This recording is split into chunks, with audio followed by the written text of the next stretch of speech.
वफाकी तहकीकाती agency FIA ने cipher के मामले पर पाकिस्तान तहरीक इंसाफ के चेयरमैन इमरान खान को 25 जुलाई को तलब कर लिया।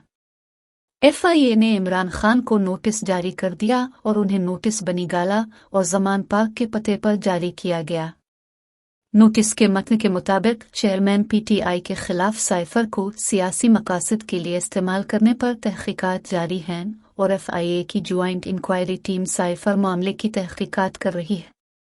नोटिस में कहा गया है कि ज्वाइंट इंक्वायरी टीम कौमी सलामती और रियासती मुफादात खतरे में डालने के इल्जामात की तहकीकात कर रही है। चेयरमैन PTI को 25 जुलाई दिन 12 बजे FIA हेडक्वार्टर्स तलब किया गया और उन्हें मुतालिका दस्तावेजात और शवाहिद साथ लाने की हिदायत की गई है।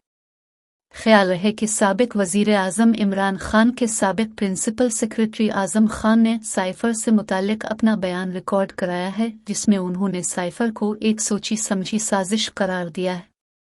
साबिक प्रिंसिपल सेक्रेटरी आज़म खान ने 164 के तहत मजिस्ट्रेट के सामने अतराफी बयान रिकॉर्ड कराया।